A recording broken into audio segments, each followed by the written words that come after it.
Hey guys, welcome to the Hang with Quadra Sound. I'm Aaron. And I'm Nick. Guys, we have a brand new single out today. In Good Time is available on all streaming platforms. Go spin that, share it to your story, share it with a friend, help spread the love. Check it out now. We are playing some shows on the island this summer. Tonight, we are in Campbell River, Hometown Boys. We're playing tonight out in front of the Tidemark Theater. It's a free show, all ages. Come on out. I believe we're on around 8 p.m. There's a great band before us, so come around 6. Stay for the whole show. That's Campbell River tonight. Awesome. We'll see you guys there. After that, we will be in Chemainus, August 15th. That's at the Craft Beer and Food Festival. That sounds lovely. That's going to be a big show. We're excited for that. Tickets available right now. And then also recently announced August 29th, Nanaimo, BC. We are playing at another summer series type event. For information on all that, where can they find that? quadrasoundmusic.com/tour for tickets and info. Yeah. So also follow us on all social media platforms. Facebook, Instagram, TikTok. That's at Quadra Sound. Subscribe to the YouTube. Leave a comment. Like it. And what else, Aaron? And you can reach out to us at our new email, thehang@quadrasoundmusic.com, with questions, topic suggestions. If you want to be a guest, if you have a guest suggestion, reach out to thehang@quadrasoundmusic.com. And now, let's hang. All right. We are here, everybody. Happy release day. Happy release day. Happy release day. Do you guys feel released? Release me. I shall be released. Yes. One of the band's many hits. Yep. Dude, speaking of, so today is our release day. We've got a brand new song out, In Good Time. It's out. Go stream it. Come back. Finish the rest of the hang, or hang and then listen to it. We're going to talk about it quite a bit in this episode. It's another old song, so it's got many different versions of it throughout the years. But I actually have the original seedling of it on a voice memo when the idea first came to me in an early morning on a couch, and it was just an idea. And we'll hear it evolve into what it became today, which you guys can hear on all digital streaming platforms. But we're hanging right here with the guys, and I just wanted to bring up from a few weeks ago. You guys saw the Canada Day podcast, and Aaron chopped up a clip, put that out, and oh man, did the internet go wild with who the top 3 Canadian daddies are. Oh yeah. I mean, people. I mean, what a beautiful thing, though. Eh? You forget how the internet forgets about opinion. Right. Oh, they love opinions. They love their opinions. They love to tell you how wrong you are. Yeah, how wrong your opinion is. Yeah, the 3 Canadian daddies, dude. They just couldn't fathom you didn't say Neil Young. Yeah. I mean, that set people off. How dare you? You know? Yeah, but I was seeing him as more of an acoustic folk guy. Yeah? You were saying And rock I think that's daddies? fair. Well, he's got great rock albums. Crazy Horse. Yeah. I didn't hear him mention Crazy Horse. Yeah, I know. They were saying Neil Young. So what's up with that? Yeah, I know. Crazy Horse rocks, but and for me, it was more so that he feels less Canadian to me than the other artists. I almost agreed with you. Luckily, I didn't say it in the clip. Saved my ass. But these are Canadian artists that stayed in Canada, played in Canada, and Made and played in Canada. Made and played in Canada. Yeah. This guy hasn't lived in Canada since he was 18. Come on. Fair. So yeah, he's definitely Canadian. But and then anyways, the reason I'm bringing that up is because the I Shall Be Released. One of the comments, the guy was just the band. Like, how could you not mention the band? Yeah. One of the comments, the band. Yeah, like, people are going off about the band. Dude, I love the band, and I mean, absolutely. We mentioned them in the full episode. Like, we mentioned all these artists in the full episode, even Triumph, which is funny. Yeah. But I'm just like, one of the members is American. I can't fully claim that as a Canadian band because the guy who's responsible for the songs we know is American singing. Like Levon Helms is singing. Yeah, he's a Southern boy. Yeah, and it's a huge part of the sound. and it's obviously a combo of Robbie's writing, great writing, Robbie's writing, and Levon's southern twang in his voice. But again, I was gonna get into it with one guy in the comments because he said, I'm like I don't know, man. Levon's American. I'm like all the hits have American singing on them. I don't know if I can claim that as Canadian. And then he's like, check. You obviously don't know what you're talking about. And then he listed off several songs by the band, and they were just songs he liked. Like they weren't hits. Yeah. He's naming "I Shall Be Released." Right. He's naming like stuff like. And I was gonna. Isn't that a Bob Dylan song? Right. I'm pretty sure Bob Dylan wrote that. Right. Because that's on. They both did that in '68. It's on Bob Dylan's. Bob Dylan has a version on the Basement Tapes or something like that. Yeah. Well, he was singing with them. Because they were all hanging out. Yeah, I think they might have wrote it together. Yeah, they were all hanging out in Woodstock, so it makes sense. That might have been a collab, right? But I think he was involved in that too. Yeah. Because I was even going to argue the only reason, if that is considered a hit, it's because of at the end of The Last Waltz, they do a big version where everyone comes on stage and sings. It's like that made the song popular. That's a cool version of it. Yeah. Anyways, and I was getting into it, I'm like, this is awesome. And then I just ran out of time. Like basically, like I don't have enough time to argue with this guy anymore, even though I did want to get into it. But so let's, if you guys have any controversial takes on music, keep it up. Do you have some, or do you want to do the In Good Time stuff? Yeah, we'll talk about In Good Time. I mean, I have subjects about music that I think. Well, what were those lists you sent me? Because I was like, we got to do more of that.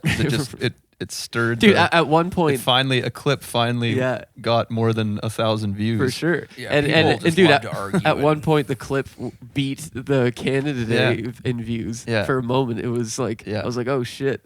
So that's another cool thing is like if we find a way in all the things we're doing, if we find a formula to get each one as a reach type of content, like we found with when we do covers of us doing acoustic covers, that's reach type of content. That brings in new people. When we do the jamming in the room and it's imagining we're at Madison Square Garden, that reached new people. So I was just like, well, now there's a way with our podcasts and our clips to reach new people. Yeah. Yeah, just piss them off. I know, but then I know, but then again, I'm like, geez, I don't know if is that going viral in the right way for a band, or is it gonna just make people hate us or love us? I don't know. Yeah. Because, I mean, I don't know. I don't know how many people actually watched the full podcast after seeing that. Probably, I don't know. Probably one. A very small percentage would hear out the whole thing. But it's definitely an avenue, which I'm thinking, why not? Yeah, I mean, I think those lists, like, come on, let's do one. You had one written down there. All right. What was it? It was top 3 British bands? Those were just off the top of my dome. What do we have? That's easy. Best English band, best Irish, Australian. Is Anthony Kiedis a good singer? When should rock stars retire? Yeah, obviously a trending one. Youngblood, is he a pop industry plant or is he a real rock star? And then let's do a list. Let's do top 3 English bands. Go. Start. The Beatles. Okay. Stones and Zeppelin. That's all you need, man. Interesting. Okay, that's Johnny. That's just literally just off the top of my head. I've not put any more thought into that. That's great. Okay. Yeah, I've put zero thought into it. If I would have said what he said. I know. Oh, really? But okay, I got a lot more to say about the 3. This is everything. I'm saying Sabbath without saying Sabbath. You know, that's where it's. Just so you guys know. Well, it's because there's so many great. Are we saying British or English? English, not the. Okay. Not the yeah, whole. that's a really hard one because there's a lot less Canadian bands than there are English bands to choose from. Well, yeah, I know. You literally have all of them, all of the big classic rock bands you could choose from. Clayton. Yeah, you got James Blunt, you got Coldplay, and you got Oasis. No, they're mid. Who do you got? AC/DC. There you go. You're putting Oasis in there. I know they're Australian. They're Australian. I know. Do you think James Blunt? You think I'm serious? Who's James? I don't even know who James I don't know, Blunt man. is. It's Beatles, Oasis, and Pink Floyd. There you go. Wow. Okay. See, I was gonna say Beatles, Zeppelin, Pink Floyd. I didn't even consider the Stones. But But that's a really tough one to cut out. I have to say this. I have to throw the Stones in there because of their late 60s, early 70s phase, because I think it did set up what classic rock ended up sounding like. Like, I think it was a huge part of it. Definitely. Like, Definitely. but, and yeah, Definitely. but now that you've said Pink, I didn't even think of Pink Floyd and it's just, but I like Pink Floyd, so I want to say it. I mean, arguably they had one of the top selling albums of all time Of course. before Michael Jackson. Yeah. I mean, it's Dark Side of the Moon. talk about albums, like the impact on albums, the art form itself. They're going to be up there. But it goes on, like that, and that's what's cheating about saying the Beatles is you get to, in a way, like I said, say all those other bands. You get to say, in a way, I'm saying the Who, because when the Who started out, they were doing 60s invasion sort of sounding stuff, obviously much harder and crazier with their debut there. What's that one? Can't Explain. Yeah. Which Jimmy Page plays on, which is crazy. Yeah, to me, the Who, they're great, but they really only had one fantastic album. Fantastic. And here comes the comment section. Yeah, that's clip that. Okay, well, name it. Who's next, Well, right? Who's next? Yeah. Who's next? Yeah, And- that's Glyn Johns, right? Yeah, and they really made a great album. Yeah. But they didn't really do anything after that. Aaron's becoming the heel of the band Yeah, in for wrestling sure. terms. They kind of fell off all throughout the 70s until their last album there with Keith Moon, Who Are You? Then that was kind of just like a remake of Who's Next. What's on They're Who's like, Next? wait, let's get Who back in the name of the All right, album. relax there, Eddie Vedder. Yeah, I was going to say that. Chill out, Eddie Vedder. And their 60s stuff was... Actually, Eddie Vedder, he's the biggest Who fan. You would fucking hate that. Their 60s stuff was They were good, but they were kind of like the Stones where they couldn't really find Yeah. their direction. I agree. And they did find it on Who's Next. Yeah. Because they were a chaotic band. That's what was funny about the first album, whatever the 65 release is. I don't even know if it's considered an album. The one with Can't Explain and with My Generation and stuff like Yeah. that. It's like they're like trying to fit into the 60s invasion pop thing, but they're playing like in retrospect you could see they're just trying to be fucking huge rock a huge rock band. Yeah. So they're playing the 60s pop stuff really loud and really hard and aggressive, and it's kind of like it's like the production wasn't there to even be capable to Yeah, it handle couldn't capture recording. it. Yeah, Yeah. couldn't capture it. Yeah. Everything's like clipping and Yeah.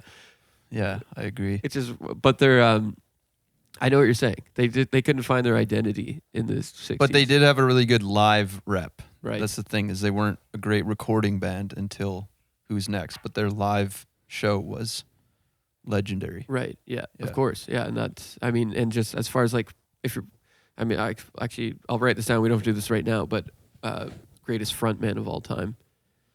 I'll write that down because we could go off Yeah. about that, and Roger Daltrey deserves some credit there.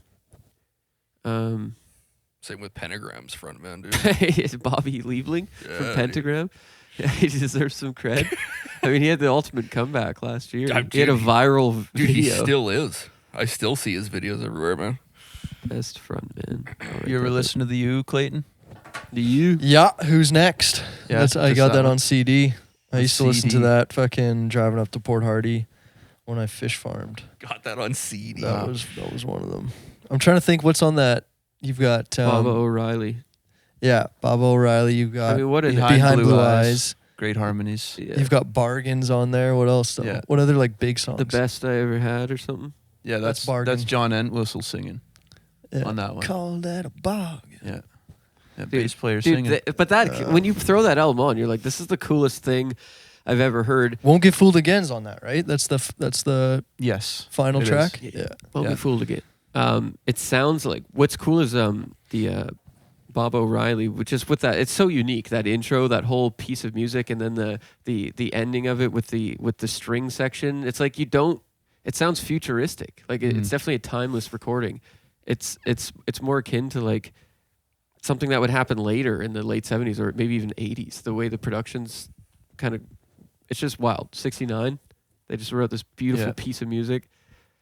But I wonder if that's more so like they couldn't find their identity because of the chaos within the band. Maybe not pointing any fingers, but Keith Moon, like drugs and chaos maybe is what drove them. They were hard apparently to put. they really needed to, Glyn Johns really had to like tame his drumming. Right. For Yeah. that album. Like Yeah. he really had Right, to he tell him, talks you about- can't just do fills the entire song. Like, you have to, Taming the beast. He's just fucking going. He's like, don't tell me Dude, what didn't to he do. say on Rick Beato that they had to punch in his drums on either my I think it was I Can't Explain or one of the early singles.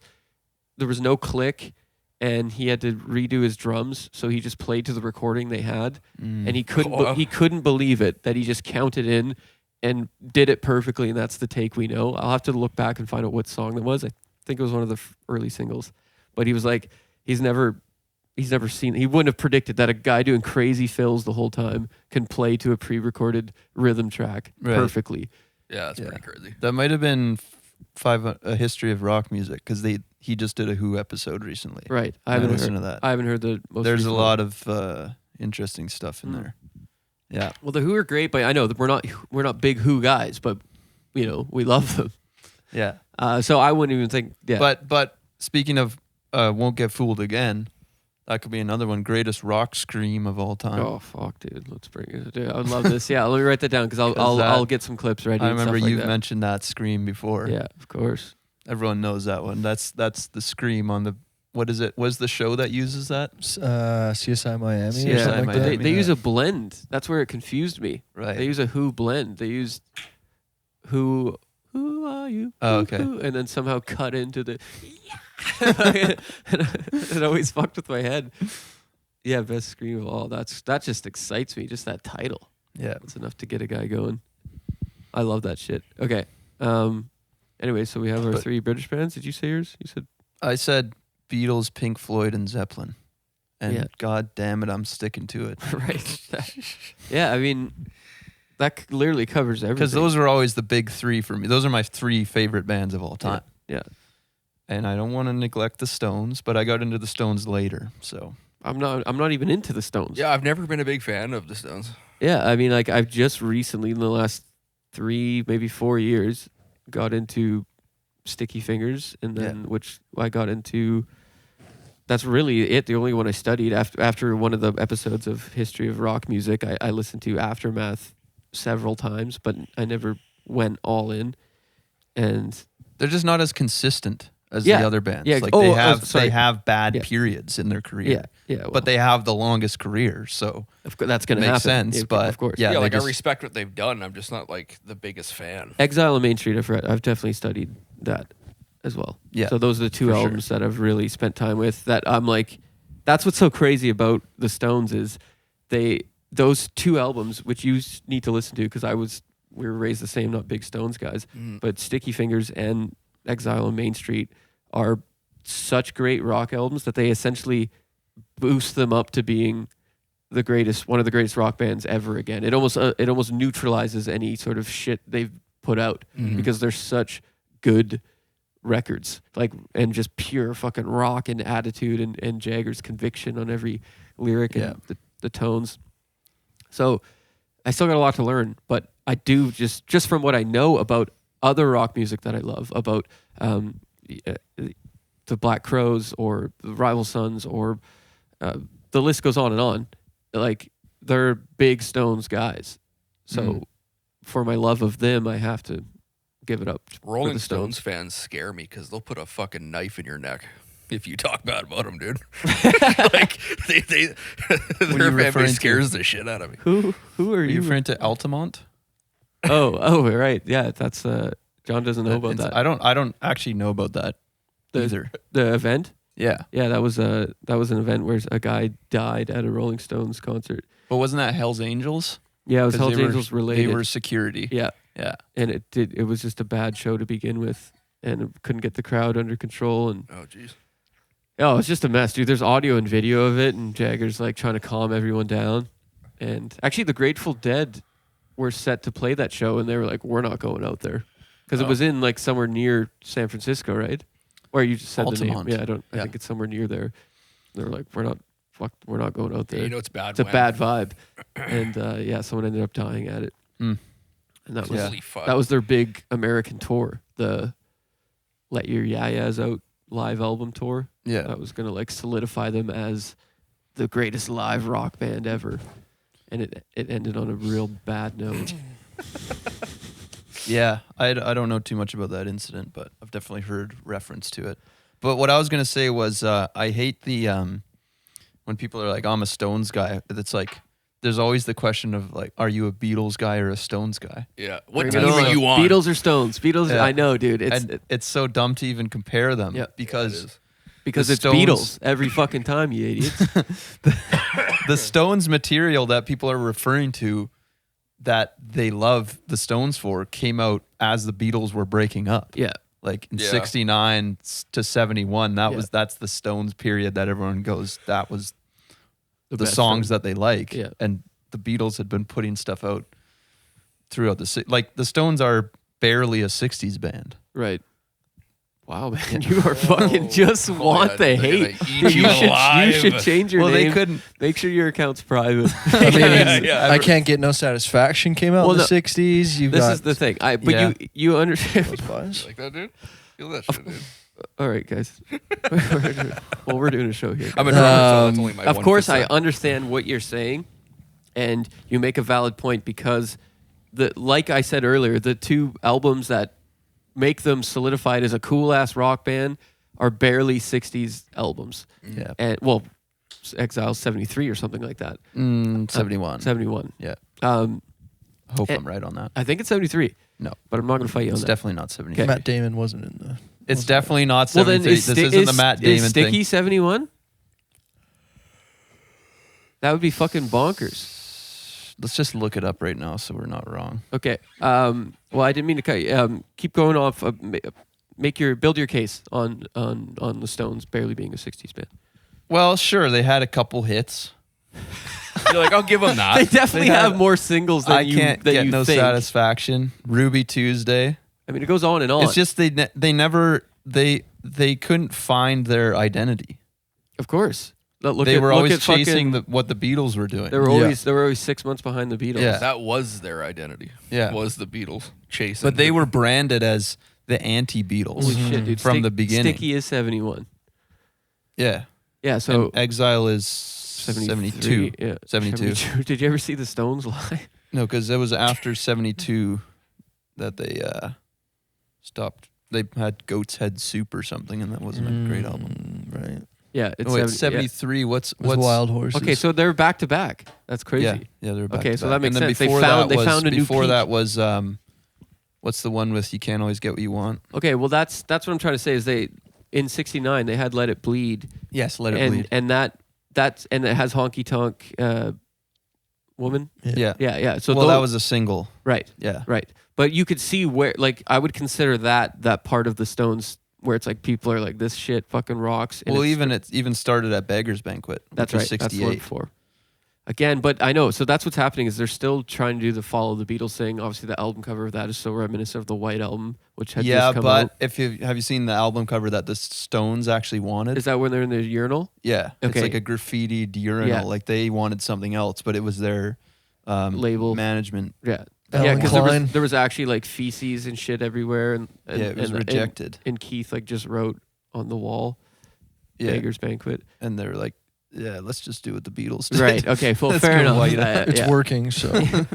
Fair enough. Yeah, But that's where they begin to take on that cool. yeah, sort of- because their last album before that was their Satanic Majesty's Request, which was Yikes. the Sgt. Pepper's ripoff. Yeah, they were wizards, right? Yeah, You're even a though wizard, Harry. that album's the music doesn't sound anything like Sgt. Pepper's. It's really just the cover that people are saying it. They copied them, which for sure they did. right. But the music is interesting. But it's just they couldn't do the psychedelic thing. They Yeah. just weren't. That wasn't them. That They wasn't were trying. them. I They know. were trying to do it. That's and again, if in the Stones' defense, when you go through the history of the Stones and you go back to '59, they're a blues-based band. They're doing you got Mick Jagger on doing the harmonica. They're doing just white boy blues imitation of the blues from the 40s and 50s. Yeah. And it's like that was their sort of true roots. Yeah, they were known for that. Like that's Exactly. how they broke out Yeah. into the scene as being And- like and a then great the- blues cover band. Right. And then the British invasion happens, this huge wave, and it's like they're talented musicians. They could do that. They could write some British invasions sounding singles, and they did, and they got hits. Yeah. And, the first number one was written by Lennon and McCartney, Yeah. I Want to Be Your Man. Yeah. But then they were able to be a great singles band from the mid 60s period, that imitation period. Yeah. They had great singles. Evidently, upon further investigation with that history of rock music, almost every single is a direct ripoff of some other song. Do you remember that episode when they go into depth with Ruby Tuesday, Yeah. with the ones that you love? You're like, great. I'm like, that whole episode, I'm like, please don't bring up this song. And then he brings it up. He's like, this song sounds an awful lot like, and you're like, oh no. Yeah.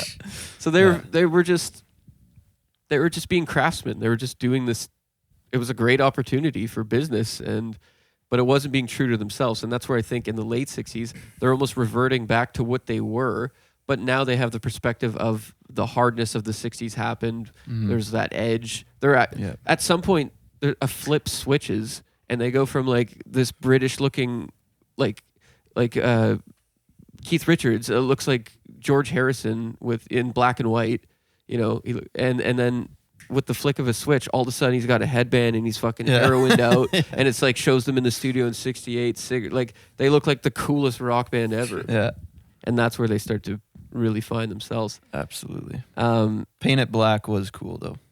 But again, a rip. Of what? I don't know, the Beatles, Norwegian Wood. Yeah, it was supposed to sound like a sitar, but it wasn't. There actually was there was a sitar on there. Yeah, there was. Right. But I don't know. Still a cool song. I like Aftermath. Of course. That's a great album. It's a great album. That's like when they first made like a good Right. 60s, mid 60s album. Yeah. Like Rubber Soul. Yes. Now I'm like I said, still getting into the Stones. To finish off the Beatles versus Stones thing, basically what you said is they're incomparable, right? Yeah. As Yeah. essentially. I don't think they should be compared. Yeah. And I don't think you should be comparing Like you music at compare the Beatles with another 60s band that broke up at the end of the 60s, like the Animals. Beatles are animals. It's like, yeah, well, it's Pick your obvious. poison. That's a more obvious choice. That's someone's ever asked that. Yeah. Beatles are animals. There's no, like Lennon said it himself, it's not even the same fucking level. It's like, that's just Pepe. There's no, you shouldn't compare stuff. Now, I remember the early days of internet and YouTube. I remember seeing a lot of Beatles versus Zeppelin, which was That's wild, dude. that's, Like, what the you can't do that. Yeah. Now, can you go Zeppelin versus Sabbath? Can you do that? Because they put out albums right around the same time and they ended right around the same time. The thing is, Did they though? Because didn't Sabbath keep going after? yeah, with okay. Dio? So I'm gonna say once Ozzy left after the final album. Because I haven't listened to any of the Dio stuff. No, me with neither. Sabbath. Me neither. You I haven't haven't? got there yet. Okay. No, I stopped at the last Sabbath album, which I think is Technical Ecstasy, I believe, or there's one more. I can't remember. But they put out. I would say they were almost matched, like as far as like the amount of albums from '69 to late '70s. Mm-hmm. But I hate the fucking comparison thing because it's so stupid to compare art because it's so subjective. But it's fun for argument's sake. So let's have And it gets the comments going. yeah. So let's have some Gets fun content. here. Drives the algorithm. But Sabbath will admit, Sabbath invented a genre completely on their own. I guess like Zeppelin did. They were the first band to actually intentionally try scary music. They talk about writing the song Black. That basically started the band, started the genre. They were a band before that. I think they were called Earth, and they were into the the sort of psychedelic Cream side of things, and Zeppelin, which was quite heavy, but nothing as heavy as they wanted to take it one step further.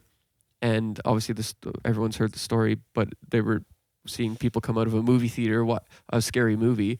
I think it was like The Exorcist or something, whatever was in '69. And they're like, why would people pay to get scared? And like, what if you could make scary music? Yeah. And then obviously the first thing you do is the devil's tritone there, which is what down, which is and then boom, the genre was born in that moment.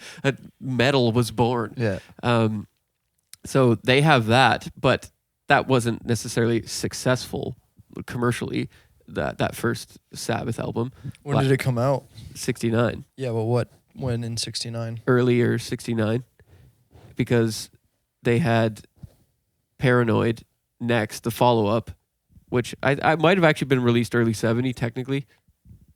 I believe. Paranoid was? Yeah, I don't know if Should look it up. I don't know if it was before the second album, but that is the album that is the single that put them on the map. That's the one that charted, and that's what now everyone's discovering Sabbath. But Ozzy, the band will tell you that they that was a direct response to Communication Breakdown, right? They loved that heaviness of Communication Breakdown.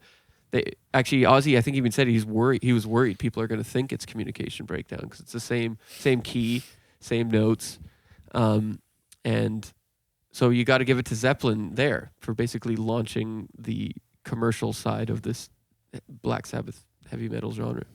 Take it away. Yeah, well, look up those albums because I'm confused about the timeline too.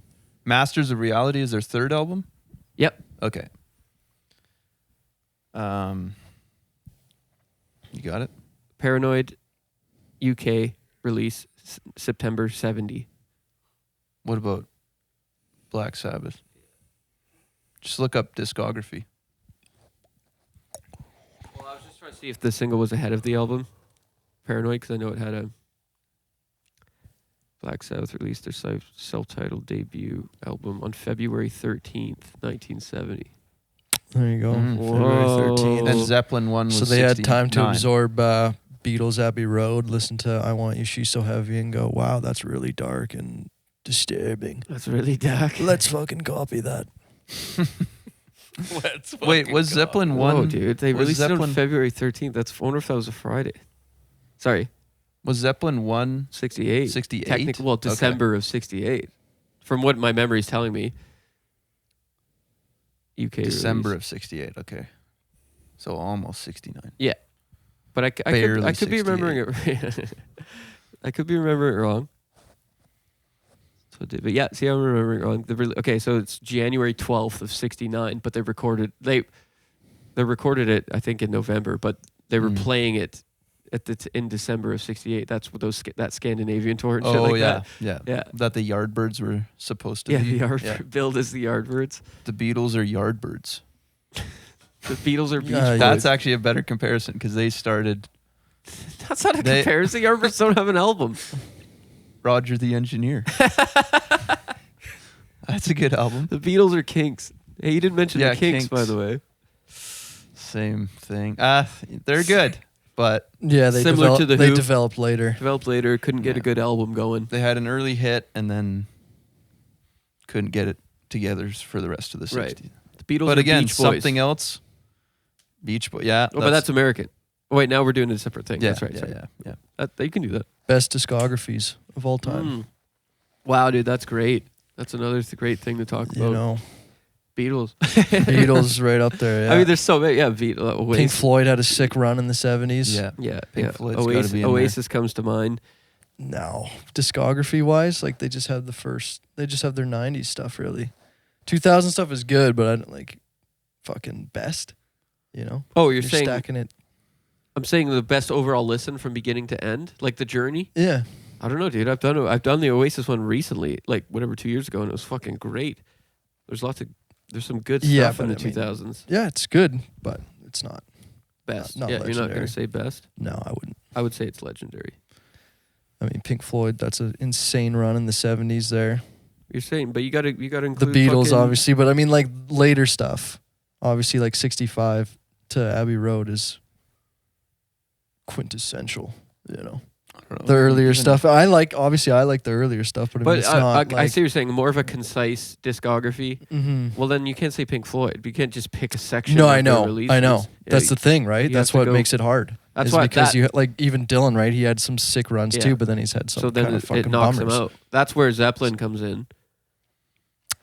I mean, Yeah. almost picture perfect start to finish kind of thing. Start to finish. Arguably, they fell off by the mid 70s. I would say if we're ending Yeah, on in it, through the outdoor. if we're ending and- on In Through the Outdoor, we're not including Coda, right? I would say from debut to In Through the Outdoor, which is what 8 years probably. That's pretty. That's a pretty great discography to run through. There's no like flub albums. There's no flops. What, Presents. dude? Presence is awesome. I know it's awesome, but it's not considered as up there with the greats of their Zeppelins 1 to 4. It's not considered. Of course, it's In not. that It's league. it's the sleepy. It's slept on for sure. But Yeah. anyone who knows it knows it's a fucking awesome album. It is, but it's not. Yeah, but bro. it's niche. It's more niche. It's more niche. It's more niche. Yeah, it is. It's more.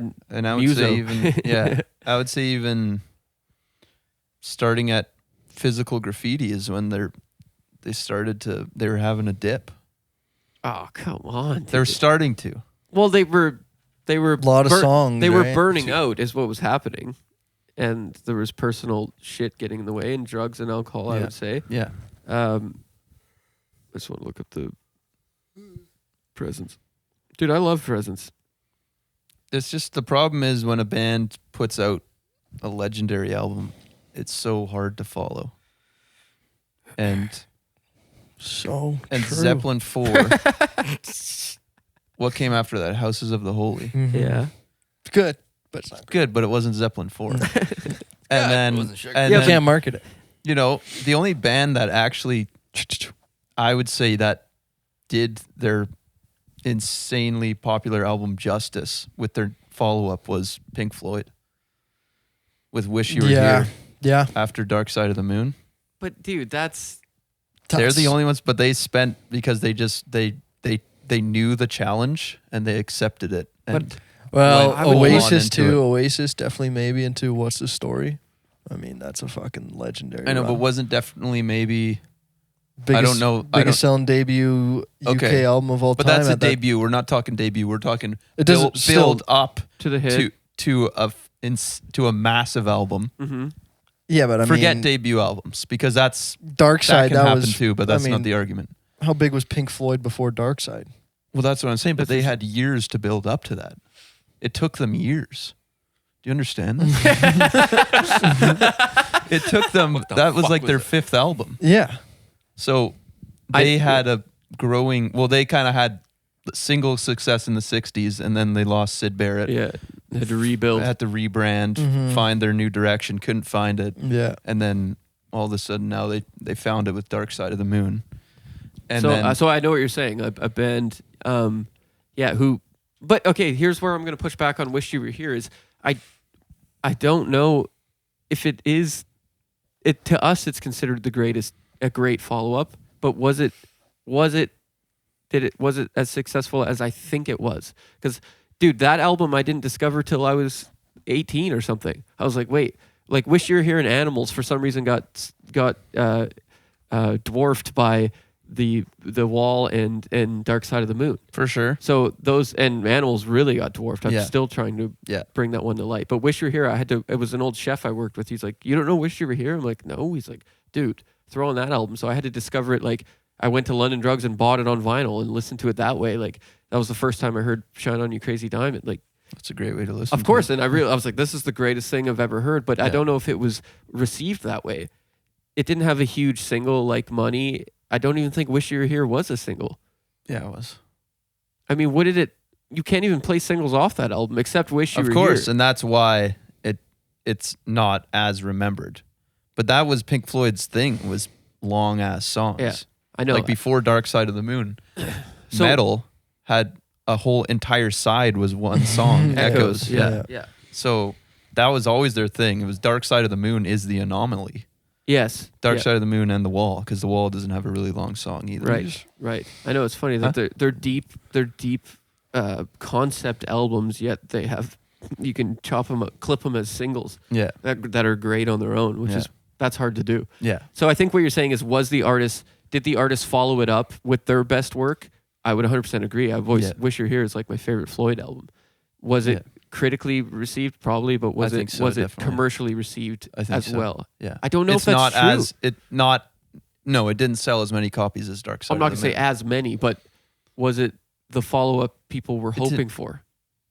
I don't know. I think so. Mm. I think the Pink Floyd fans loved it. I don't think the average Joe who had Dark Side of the Moon to show off their hi-fi stereo system did. But right, because this is making me think of actually. I think your dad was there, right, at the Hamilton show, Pink Floyd. As I was talking to him about it. Yeah. Because I know several. Obviously, our grandpa was there. We've heard about our whole lives. When I went back to Ontario, I met my dad's eldest brother, Uncle Ralph. He was there. There was a legendary show. Pink Floyd came to Hamilton, Ontario, and played at the football stadium. And it's this historic event in Canada, and there's rare prints of it on vinyl. And anyways, recently someone put up footage of it on YouTube, Super 8 footage, so I could finally see it, and you can hear the crowd and stuff like that. And it's kind of an asshole crowd. Wish You Were Here wasn't really. Wish You Were Here wasn't going to be out for another 2 weeks, and they're playing it live for people, and people are just like, money, like echoes. People are just shouting stuff from the earlier catalog that they liked, and it's kind of weird to see it because they're just like they want to play Have a Cigar and they want to play all these the new stuff, the new stuff, but people are kind of impatient. So I'm thinking about that asshole in the crowd yelling money. Was he stoked when Wish You Were Here came out? I don't know either. Yeah, but that is a good example of a band that followed up their massive success with great work. I would need time to think of other examples, but when you said it, the first thing that came to my head was Kings of Leon, because that was a band that was building up, and they didn't get mass success until their fourth album, and then it skyrocketed with Sex on Fire, You Somebody, Notion, huge singles, and during this crazy height, they were able to follow it up with a fucking great album, Come Around Sundown, which had follow-up hit singles on it as well. So that was an example off the top of the dome. Yeah, I never got there. It was Kings of Leon. Yeah. And then I guess the other example would be Soundgarden, a band that took 10 years before they had Super Unknown in 94, massive album, and they were patient, and they took time for their follow-up in 96 with Down on the Upside, which is regarded as their second best album and had other top 10 hits on it as well. Two examples. Hey, Nick, did you know that we have merch? What the hell? Yeah, we got a whole line of merch here with our brand and logo on it. Look at that. Yeah. That's a t-shirt. Quadra Sound t-shirt here. Nick's wearing a Whoa! lovely tank top there. Whoa, show And off the guns. Recently added to the lineup the flat brim snapback with the Wow. Quadra Sound logo up top. Is Looks that pretty embroidered? fresh. That's embroidered, that is. Whoa, okay. Yeah, cool, eh? So if I put it up like this, I could probably riz up some baddies. Could probably pass for a Gen Z. And as well, we got tons of other items. We got hoodies. We got crop tops for the ladies or the guys. Yeah, me too. And so Where can they find these? well, you can always find it at our merch booth at a live show. Right, get it in Come up, person, talk to us, meet you the know. band, Yeah. maybe give your number. Or, if we don't have your size available, you can go to quadrasoundmusic.com/store and get these made to order anytime, anywhere. So Wow. quadrasoundmusic.com/store, or come find our merch at a live show. Thanks for supporting the band, guys. Well, how about Quadra Sound? Quadra Sound's big hit. Did they follow it up? Yeah. Did we Did we follow up the smash success of our last of single? Blessed? We'll see. Let's Let's bring it back to where let's we are bring it here back. today. So we have the release of In Good Time. In Good Time. So let me take you back to where my mind was at when this song was being conceived. sure. Sure. So the year would have been 2018 or something. Clayton, you're right. You seem so tired, buddy. Yeah, a little tired. Don't mind me. I mean, I'm here. I'm trying to talk to Aaron here. I keep looking at the guys just like, Dude, I'm the same way. Like I probably yawned like 30 yeah, times. you guys look fucking baked as Yeah, shit. like you should put a yawn counter on me. Because I have to be easily at 30 These guys here. are so bored, and we're like really into Yeah. this debate, and these guys are just. Huh? I'm not even bored. I'm just so tired, dude. They can listen. I'm loving Yeah, it. they You guys can are listen. putting me. Let's making talk me a in little good dinky time. boy. That I'm ready to talk in good time. Good time. Yeah. All right. Yeah. So In good time, we'll talk about it. yeah. Oh, here we go. The time is now. Good. I was listening to a lot of. Okay, so in 2017, the Glorious Sons have released the album "Young Beauties and Fools," which it's in my top 10 favorite albums of all time, most influential on me as a songwriter and singer and stuff. So that, and I just dove deep into Brett Emmons. I'm like, this guy's a poetic genius. His lyrics are cool. His voice is amazing. His songwriting, the whole thing. He's the real deal. How do I learn from this guy? I go in deep. I start studying his influences. And then he talks about how Bruce Springsteen was a huge part. The more he studied Bruce, the more his songwriting, the actual writing part of it got better, lyrics and stuff like that. And then I'm like, well, I used to listen to Bruce, you know, I loved him, but I never boss. I never went deep. So let me go back. Let me go back and see what I missed. And so I started listening to certain albums, and obviously the big album, Born in the USA. Of course. Listening the shit out of that. That has my hometown on it. It's just, I think it's hometown or something. And he's talking about, yeah, it's a story of a song about the hometown. This is your hometown. It's a good song. He's talking about, it's got that sort of nostalgic feel. So, and then also, so that was in my mind, as well as listening to Young Beauties and Fools. Brett sings a lot. He has a lot of references to his hometown. I was born Friday the 13th in a town of limestone and penitentiaries. You know, he's talking about his hometown there. I don't know if he's from Kingston. That's where they're based. And so I was like, it was just allowing me permission to write like that, basically. I was like, so you can do that. Mm-hmm. And then I'm like, I want to write a song about my hometown. You know, what would be my version of hometown? So that was just in my mind. And then at some point, I'll play the recording for you guys here. The first seedling of the song was, I have the exact date. Let's find out here. It's called I'll Be Coming Home. Brace yourselves, because it was a long time ago. So this says April 6th, 2019. Oh my God. Wow. Yeah. So old. Yeah, April 6th. So I remember this is the very first. This is the first seedling. I Okay. just had an idea, and I was like, okay, I'll press record because Yeah, I yeah. felt it. You know that feeling. Yep. It's a little familiar feeling. You feel something coming on. Better hit record. This is a morning. I remember I was living with my ex-girlfriend at the time, and obviously my sleep's always fucked, so I'd be up at like 4 a.m, and then around like 6 a.m. or 7 or something like that, her daughter would wake up and she would come out and she'd turn on the TV and play watch cartoons. I basically felt like Jesse Pinkman in the crack house when the little kid just walks out, turns on TV, and sits next to you. Bugs Bunny? No, I don't think so. The bug. The bug. Yeah, you like the bug? I love the bug. Love the bug. I love the bug. And so, so this is me coming up with the idea, and then you could hear her cartoons in the back.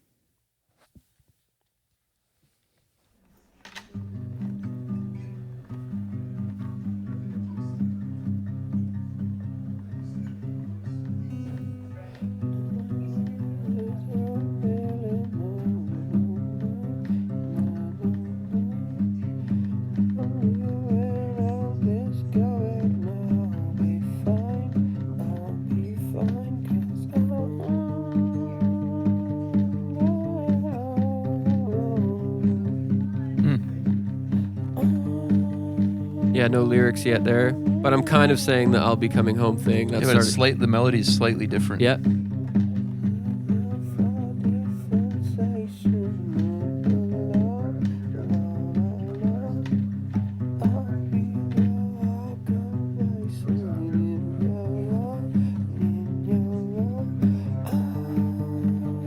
it's kind of like upbeat. It's almost like indie or something. It's like Yeah. Bedouin Sound Clash or something. Lumineers. Yeah, more Lumineers kind of vibe.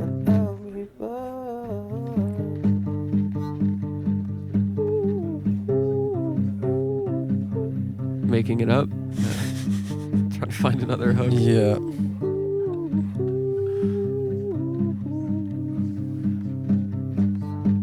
Yeah, so I knew there was going to be lots of lyrics. I could obviously tell I'm saying a lot of things in the verse, so there's lots of room to tell a story.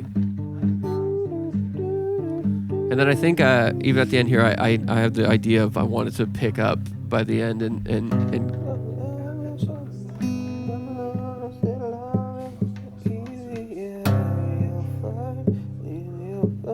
Breakdown. yeah.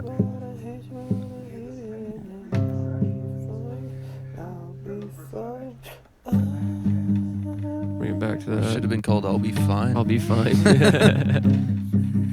I'll Build be up. fine. I'll be fine. Yeah. But In Good Time was in there. Yeah. Yeah. Right, big drop. Big. I'm picturing a huge crowd. Everyone's doing this melody. It never made it in. Never made the cut. This is your Bruce Springsteen moment. Yeah, that's okay. That's right. I forgot. I'm Yeah. thinking Bruce. Yeah. That's right. Yeah. Yeah, that's the Bruce. I got the Telecaster. Yeah. Fuck. You're doing the fucking. Just doing the snot rocket. Yeah. Fuck.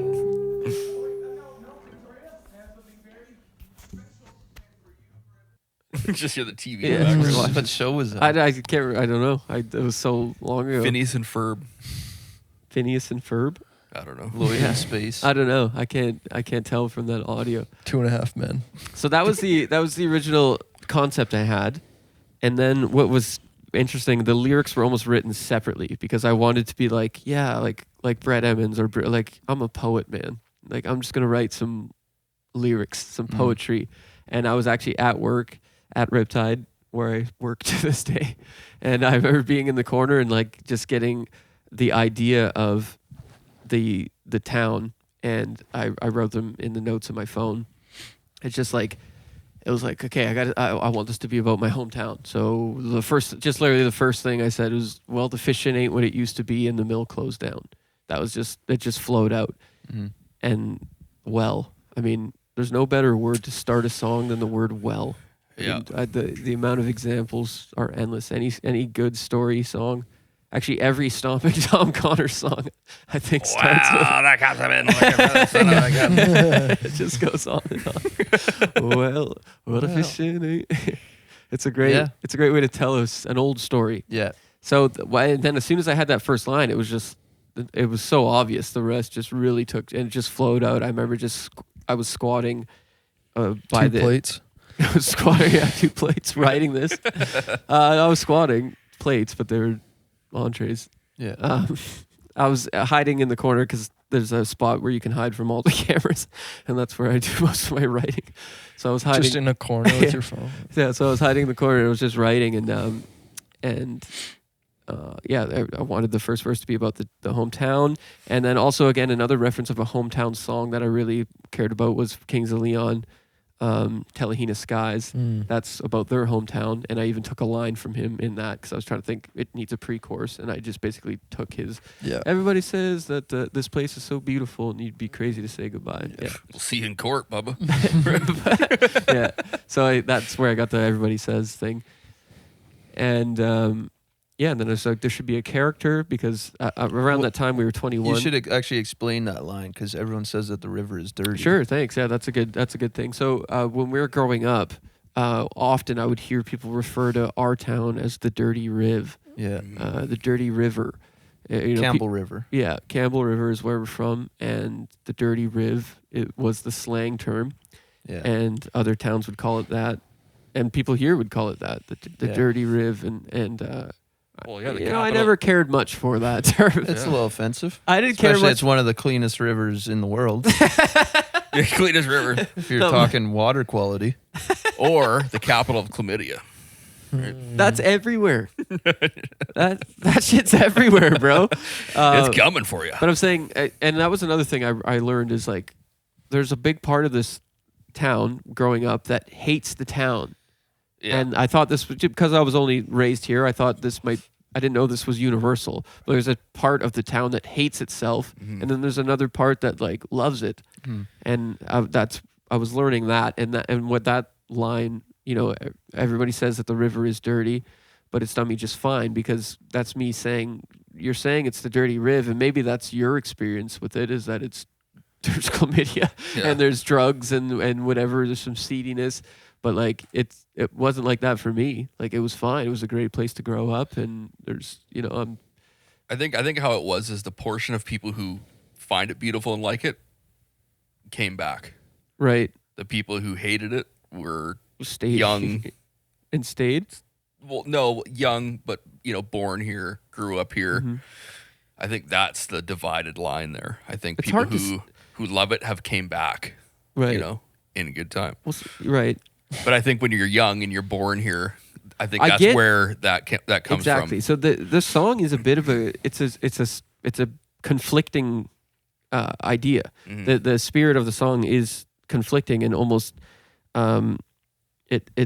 it's like, because you have these two feelings simultaneously, where I understand that feeling of like, oh, this small town's gonna hold me back, or I'm gonna get stuck here, or I'm gonna die here, and I need to get away.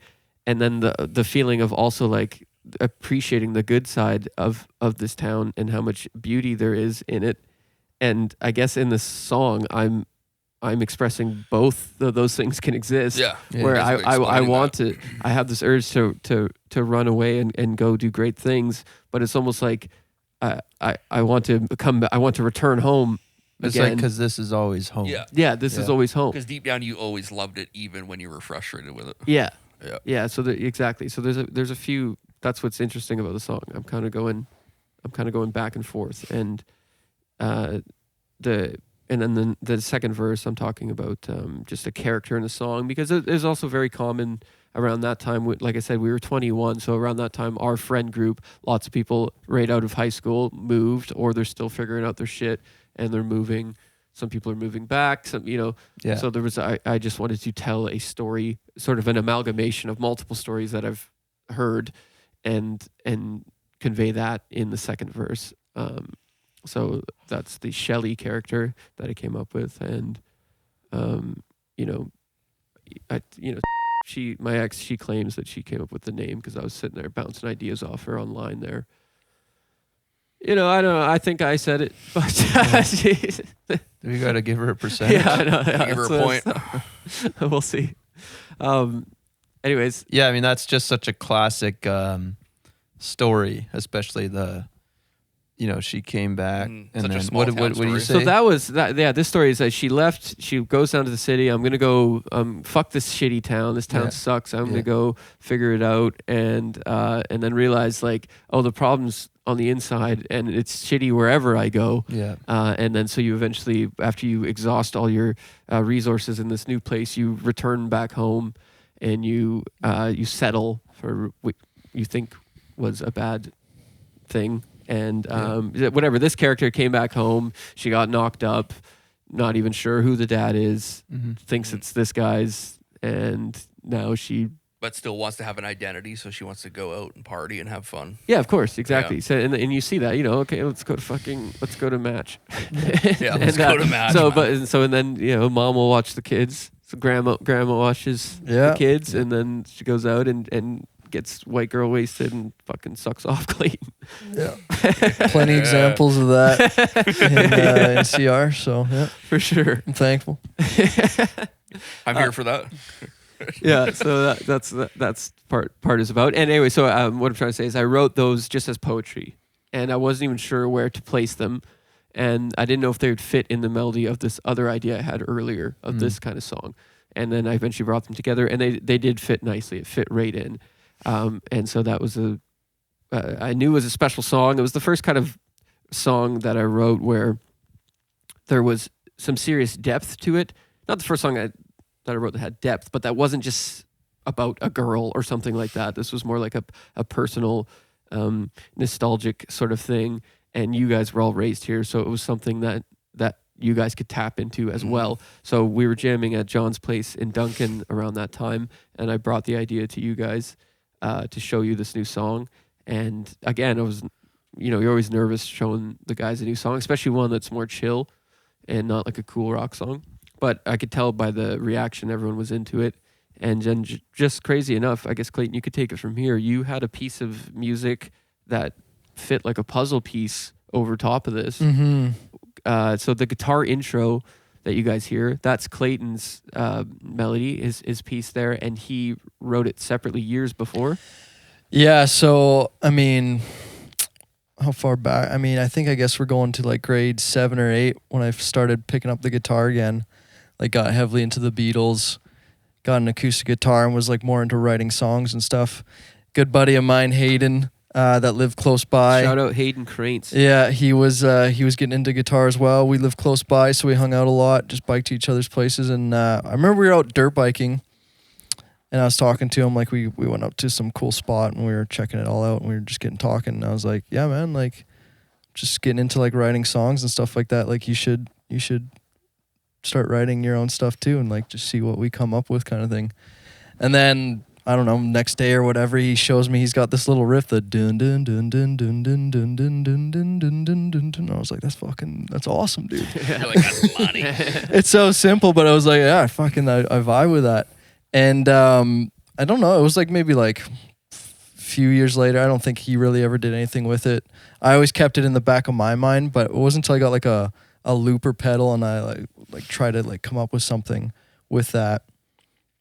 And then I had what is the intro guitar piece that was going to be like the vocal melody of the song originally, that I was coming up with. And I didn't really didn't have anywhere else to go with it. So I just kind of scrapped and let it just be that. And then when you showed me the song, funny enough, it's literally G to C, and you're doing like that kind of like riff, but it was different. I didn't think it went with it. I'm like, oh, you should do this. Yeah, because I was playing it like I was in the first demo. Yeah, exactly. Yeah. Where I was doing the G, it was a G and C note when I would go to the C chord, so it wasn't the third. Yeah, exactly. But so I'm like, oh, this will fit perfectly there. Like, you should try it with this, and it seemed to gel. And then just throw that fucking little melody that I had, just throw that in there. And I like that too, just because you're talking about Campbell. It's a song about our home, and then like that riff literally it's from Hayden. Hayden wrote that riff, right. It's all like tied to Campbell River, all that stuff. Yeah, so it's I like thought that was cool. The song has a nostalgic sort of feel, and the melody, the guitar melody that you contributed, it wasn't just nostalgic. It literally was from our childhood, essentially, which is crazy. So it fit in so nicely. It was just one of those magical moments. And as soon as you played it, it was like, yep, like that's not a question. That works. Yeah, we didn't know where to well, I have this. Can we include it in the song? Because you already had it all written. It's like, well, let's just throw it at the intro. It can be like the little motif or whatever at the start that kind of introduces it. Yeah. It worked out. Yeah, it worked. So now I have the recording of us playing it. So we obviously would have ran through it a few times, but this is the Duncan demo. What a title, dude. Duncan demo. So this is from Johnny's Jam Space. What year is this? So Johnny. much alliteration. Yeah. Duncan demo from Johnny's. Dude, what a fucking title, bro. So this is it says June, so I'm gonna assume June 15th, 2019. I haven't heard this yet, so I don't know.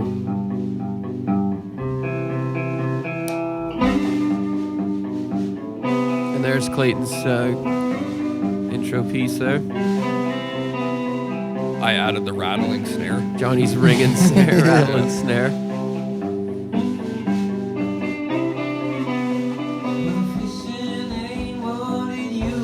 Okay, kicking right away. Kick a little early. Just right in.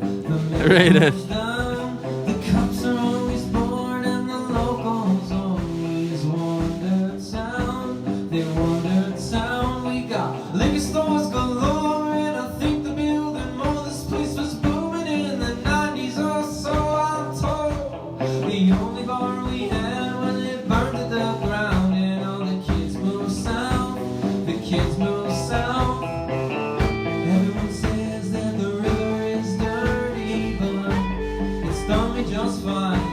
bass in there. Sounds like I'm trying to figure out. Wait, what to are the do. chords? It's cool that this moment's captured though.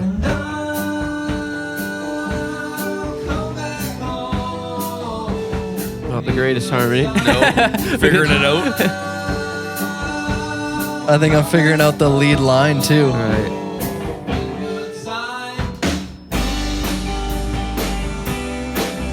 That's cool. We I had can't- that. oh, part. I definitely had the idea for the harmony too. I heard that. I thought that was another sort of. We didn't figure out the harmony till we went and recorded it. Remember? Not we the right realized- notes, but I had the idea that that would be a cool sort of nostalgic thing.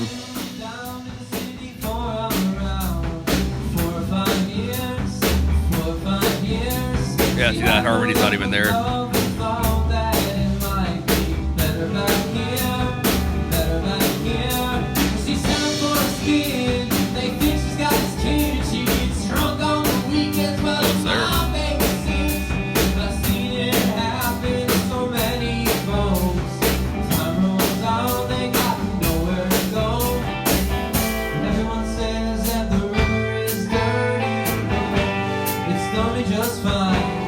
G7. But I gotta leave and not look back if I'm gonna survive.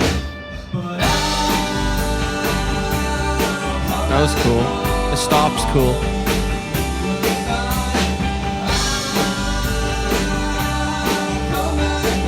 Going up there. Fuck. I have no idea where the song goes from here. Keep going.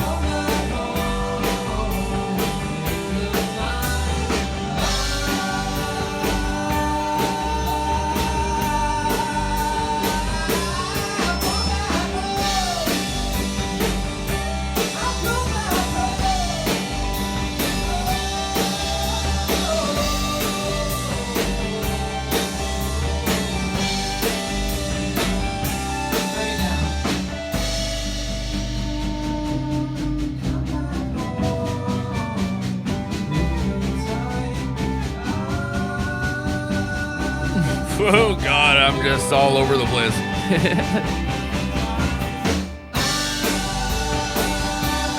You know, but the bones are there. Yeah, yeah. The meat and potatoes are there, but we just don't have gravy on it. Exactly.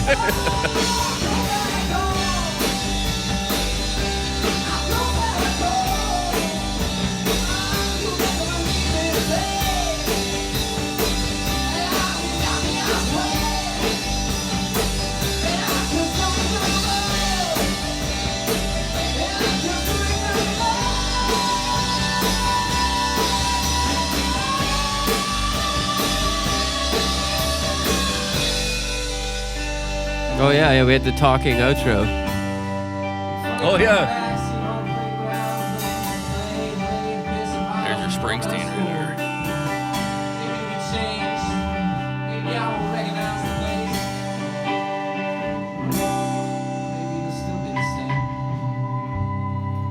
Followed by the ocean and seagulls. Yeah, I forgot about that part. Yeah, what we- was it? What'd you say? Maybe we'll come back and piss in bottles and throw them out of school. Yeah, that's Yeah, right. we'll dude. come back. No, I remember all the places we used to play, get stoned. We used to piss in bottles and we'd throw them at our school. Now, is that true? Yeah, That's a true story. Yeah. Oh my God, you guys. And it's funny when we bring up the brine. That's got to go. Wait, do you have the Rick Salt version? Yeah, so it's pretty much done right there. Like Yeah. there's A nothing. lot of it there, yeah. I it's mean, done. because we even recorded that version. Yeah, we have that version recorded that we recorded Yeah. with a producer on the island, Rick Salt, and then I got him to include Ocean Waves at the beginning and Right. the end, which is kind of cool. And we fixed the harmony. We got Oh, the yeah. piano in there too. Yeah, on Rick's. Yeah. Yep. Okay, Henri, Mhm. and then but it's missing the bridge, right? Because that's what Brian suggested, that it needs to break up that part, which is obviously a great suggestion, which we wrote at Brian's the day before recording it. yeah. Yeah. And then that's the version you hear today. Yeah, that's the version you guys hear. That's Today. It's Today. out That's the right version now. you guys heard today, or you will hear today. It's To hear the transformation is cool. Like, it's cool that that's documented, right? Like, you can hear us figuring out the song. I wish he had the Rick Salt version. It's I- on CD. I mean, it exists some. Yeah, I'll find it. You want me to find it right now? Yeah, Talk. maybe. I mean, Take because try and find it. But yeah, what happened? We went to bring it to Rick Salt and recorded it, and that ended up on our EP CD-ROM. Echoes from the Um, past. Yeah, Echoes from the Past, and it was pretty much based exactly on that. It's the demo, same like, except yeah. no bridge. Yeah, Yeah.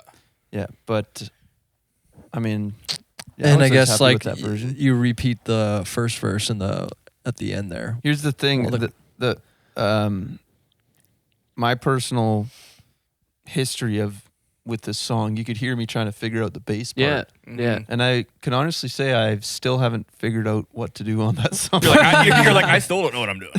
You're like, it's different every time. The only part I can do, I'm sure of, and I know sounds cool, is the pre-chorus. Oh, here it is. You got it. We're not gonna get. This is fine, eh? Because this is ours. Come on, man. Yeah, I'm gonna fucking copyright you. For an It's unreleased. a little slower, hey? Well, it is released though. It was where it was.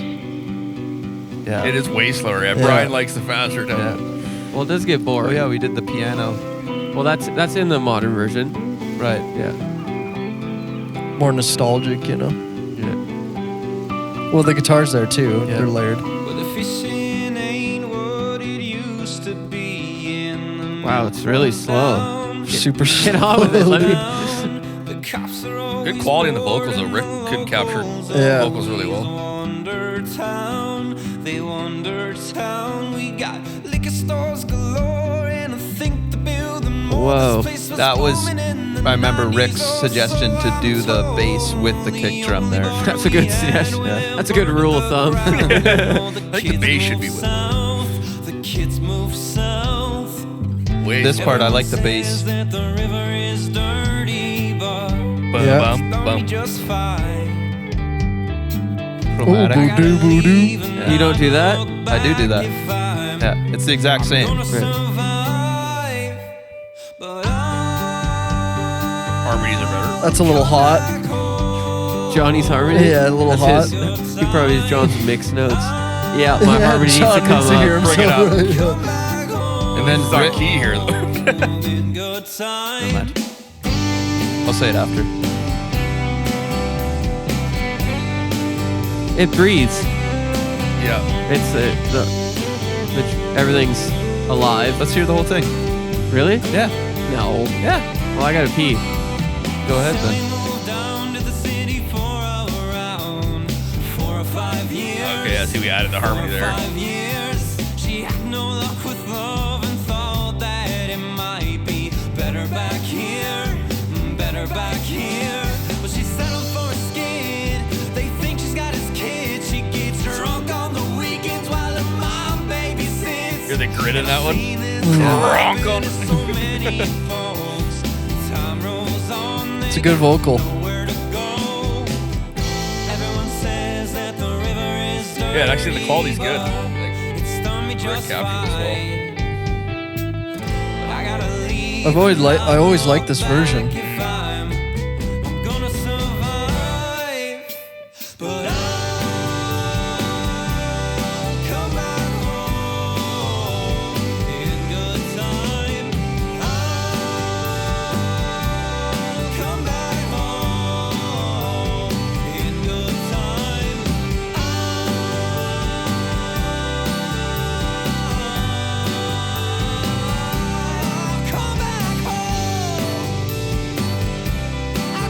So this is where it would go to the bridge. Yeah. Yeah.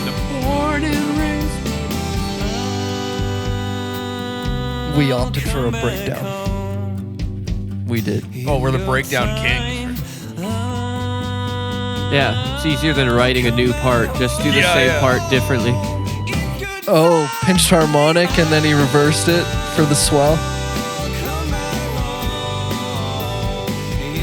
It's good soup, though.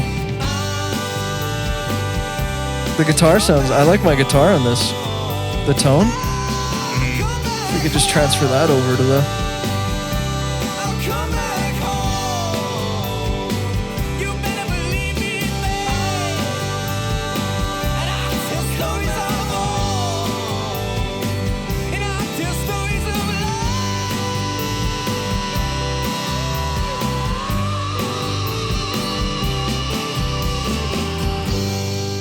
Forgot about that part.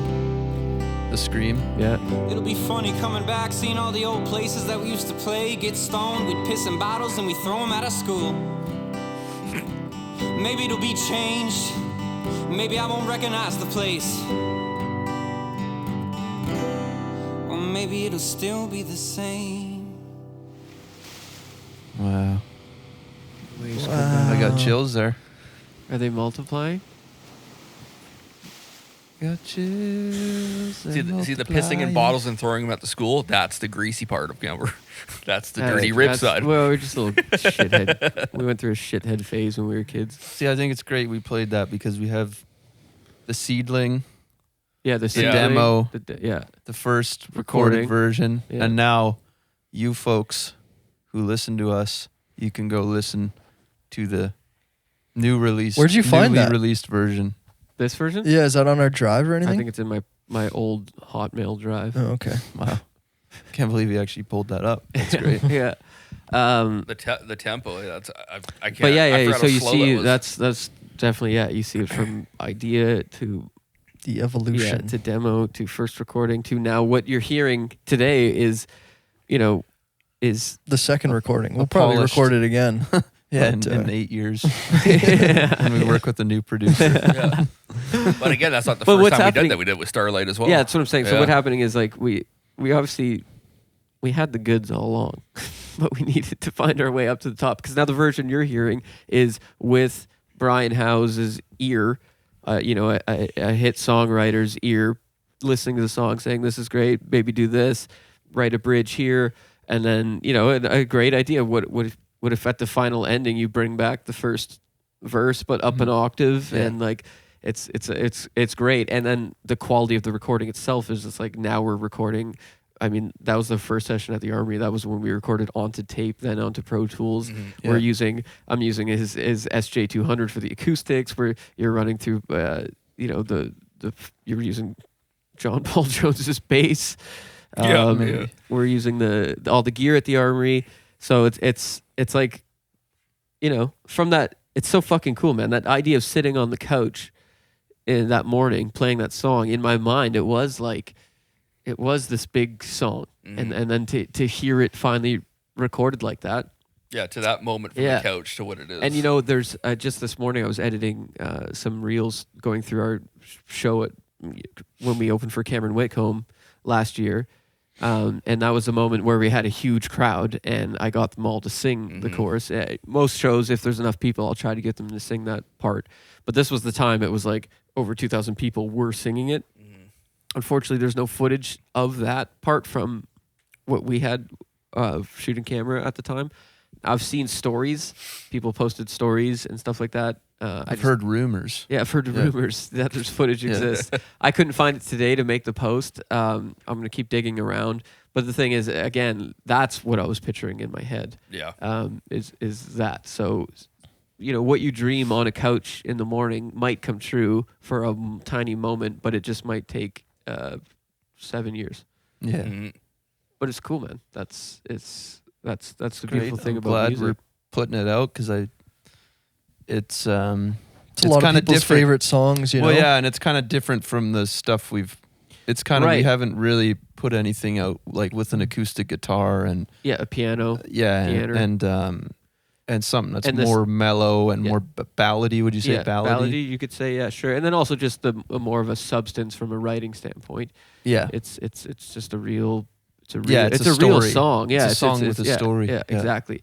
Yeah. And then what's cool? So if you guys are listening to this on the 15th, the day that the song comes out, it just felt like the perfect time to release it because the song is about coming back home, and tonight we're playing in Campbell River, and we haven't played here in a long time, and so it's just like coming back home in good time.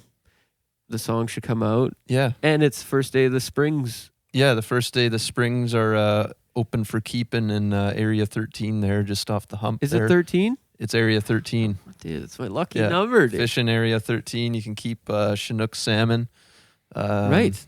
today. So hopefully during the day I'm out on a boat Yeah, get your Chinook. with Jay, your stepdad. But we got sound checked. What time? Yeah, Actually, I'm working that day, so yeah. You're gonna work before? Well, yeah, I need to find out actually what time sound I think check we is should at, have the day off. but it's already. What time already is didn't everything ask for at? it. Wait, it's already today. Yeah, you should text your boss right now. I'm actually not going to be there today. Wait, I'm boss. supposed to be at work right now. What the Get fuck? your backpack whips and I got to fucking. Well, it's 7 in the morning right now, right? Yeah, that's Yeah. right. Actually, it's midnight. Yeah, Whoa. it's midnight, right? It's midnight pod release. Yeah, this podcast is live. Well, okay, so guys, thanks for joining this journey with us, and check out the song if you haven't. And then if you enjoy it, share it to your stories, share it with a friend, stream it, add it to a playlist, all that stuff. If you're in Campbell River, come see us play it live tonight. At what time? I don't know, 6:30, I I think. think it's. Well, I think we're on at 8. Okay, we're on but- at 8. But Great. you got the openers, and I know their name, but I can't think of it right now. That's okay. Bentwood Boys. No. They're It's big something- 12-piece Yeah, band. they're- Yeah, I apparently Oh, they're I good. yeah, hear yeah. great things. Colin's seen them. Yeah. Yeah. Uh, So we're excited for that. yeah, so we're so- down at Spirit Square there. no, not Spirit Square. Well, it's right by it. Yeah. You'll hear us if you're at Spirit Square. I know, but Spirit Square has like a negative connotation. Okay, we're outside the library then. Is that better? Tide Yeah. Mark. Tide Mark Theater. We're Yeah. outside. Yeah, we're at the theater. We're at the theater outside. Yeah, bring your Chinook. yeah, Right. yeah. Bring your freshly Chinook you caught Chinook, freshly chinooked. freshly hooked Chinook. yeah. Bring it out. Show us. Yeah. Still on the hook. Yeah. We'll weigh it on stage. We'll do a little contest. Yeah. All right, guys. Thanks for hanging, and we appreciate the love and support. We'll see you guys next week. Hey. Goodbye.